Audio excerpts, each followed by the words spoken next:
ಜಯರಾಮ್ ಲತಾ ನಿಮ್ಮನ್ನು ಸ್ವಾದ ಸರೋವರಕ್ಕೆ ಸ್ವಾಗತಿಸ್ತಾ ಇದ್ದೀವಿ.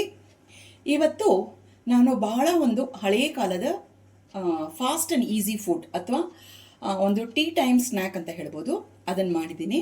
ಅದೇನೆಂದರೆ ಚಟ್ನಿ ಅವಲಕ್ಕಿ ಅಂತ. ಇದು no onion no garlic chutney ಅವಲಕ್ಕಿ. ಇದು ಬಹಳ ರುಚಿಯಾಗಿರುತ್ತೆ. ನೀವೆಲ್ಲರೂ ಇದನ್ನು ನೋಡಿ ಖಂಡಿತವಾಗಿ ಒಂದ್ಸಲ ಮನೇಲಿ ಮಾಡಿಕೊಳ್ಳೇಬೇಕು.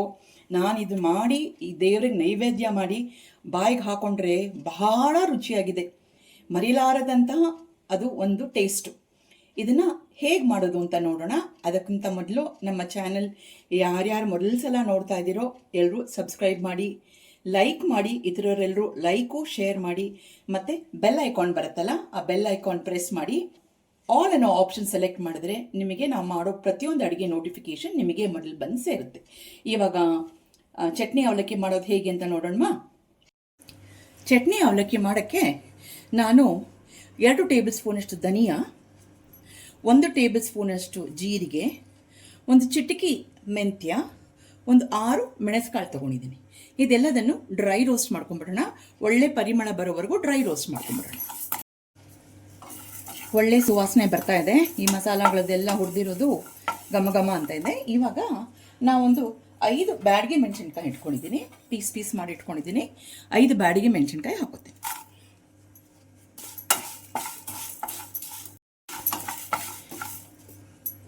2 ಹಸಿ ಮೆಣಸಿನ್ಕಾಯಿ ಅದನ್ನು ಪೀಸ್ ಮಾಡಿ ಇಟ್ಕೊಂಡಿದ್ದೀನಿ, ಅದು ಹಾಕೋತೀನಿ. ಜೊತೆಗೆ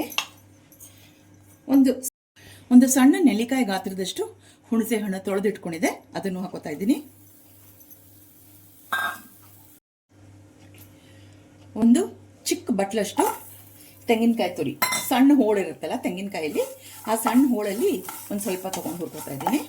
ಇದರ ಜೊತೆಗೆ ಕರಿಬೇವಿನ ಸೊಪ್ಪು ಒಂದು 5-6 ಎಸಳು ಕ್ಲೀನಾಗಿ ತೊಳ್ಕೊಂಡಿದ್ದೀನಿ. ಇದನ್ನು ಹುರ್ಕೊಂಡ್ಬಿಡೋಣ, ಸ್ವಲ್ಪ ಡ್ರೈ ಆಗಲಿ ಇದು. ಕಡೆಯದಾಗಿ ಒಂದು ಅರ್ಧ ಟೀ ಸ್ಪೂನಷ್ಟು ಪುಡಿ ಹಿಂಗು ಹಾಕೋತಾ ಇದ್ದೀನಿ. ಹುರಿದ್ಬಿಡೋಣ. ಹುರಿದ್ಬಿಟ್ಟು ಗ್ಯಾಸ್ ಆಫ್ ಮಾಡಿಬಿಟ್ಟು ಇದು ಪೂರ್ತಿ ರೂಮ್ ಟೆಂಪ್ರೇಚರ್ಗೆ ಬರಬೇಕು, ಅಂದರೆ ತಣ್ಣಗಾಗಬೇಕು.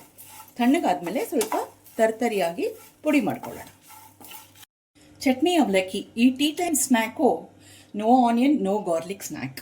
ಈಗ ಹುರಿದ ಮಿಶ್ರಣ ಆರೋದ್ರೊಳಗೆ ನಾವಿಲ್ಲಿ ಪೇಪರ್ ಅವಲಕ್ಕಿ ತೊಗೊಂಡಿದ್ದೀನಿ.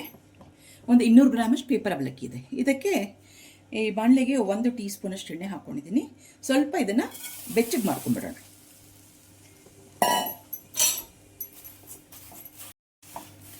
ಒಂದು ನಿಮಿಷ ಅಷ್ಟು ಹೊತ್ತು ಹುರಿದಿದ್ದೀನಿ, ಸಾಕು. ಈಗ ಇದನ್ನು ಗ್ಯಾಸ್ ಆಫ್ ಮಾಡಿಬಿಟ್ಟು ಇದನ್ನು ಪಕ್ಕಕ್ಕೆ ಇಟ್ಕೊಂಡ್ಬಿಟ್ಟು ರುಬ್ಕೊಂಡ್ಬಿಡೋಣ.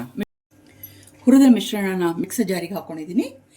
ಇವಾಗ ನಾನು ಅದಕ್ಕೆ 3 ಟೇಬಲ್ ಸ್ಪೂನಷ್ಟು ಬೆಲ್ಲ,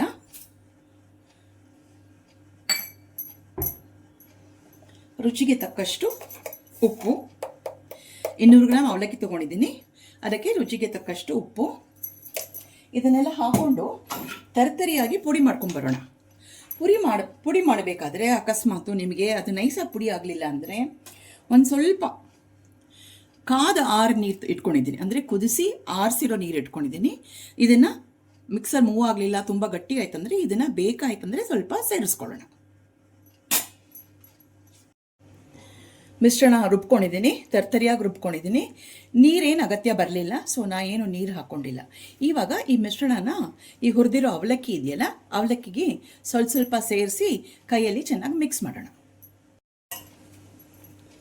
ಸ್ವಲ್ಪ ಸೇರಿಸ್ಕೊಳ್ಳೋಣ ಮತ್ತು ಕೈಯಲ್ಲಿ ಮಿಕ್ಸ್ ಮಾಡೋಣ. ಕೈಯಲ್ಲಿ ರುಬ್ಬಿರೋ ಮಿಶ್ರಣನ ಚೆನ್ನಾಗಿ ಮಿಕ್ಸ್ ಮಾಡಿದ್ದೀನಿ. ಇವಾಗ ಇದಕ್ಕೆ ಒಂದು ಒಗ್ಗರಣೆ ಕೊಟ್ಬಿಡೋಣ. ಒಗ್ಗರಣೆಗೆ ಎಣ್ಣೆ, ಸಾಸಿವೆ, ಕಡಲೆಕಾಯಿ ಬೀಜ, ಕರಿಬೇವು ಅಷ್ಟು ರೆಡಿ ಮಾಡ್ಕೊಂಬಂದು ಇದಕ್ಕೆ ಒಗ್ಗರಣೆ ಹಾಕ್ಬಿಡ್ತೀನಿ. ಇವಾಗ ಒಗ್ಗರಣೆ ರೆಡಿ ಆಯಿತು, ಇದಕ್ಕೆ ಹಾಕೊಂಡ್ಬಿಡೋಣ.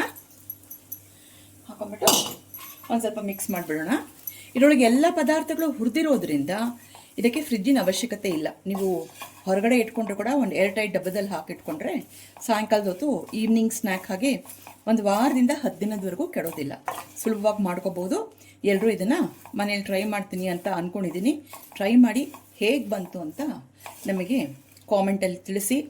ಮತ್ತು ಇಷ್ಟು ಹೇಳಿ ನಮ್ಮ ಈ ವಿಡಿಯೋನ ಮುಗಿಸ್ತಾ ಇದ್ದೀವಿ. ಮುಂದಿನ ವಿಡಿಯೋಲಿ ಸಿಗೋಣ. ನಮಸ್ಕಾರಗಳು.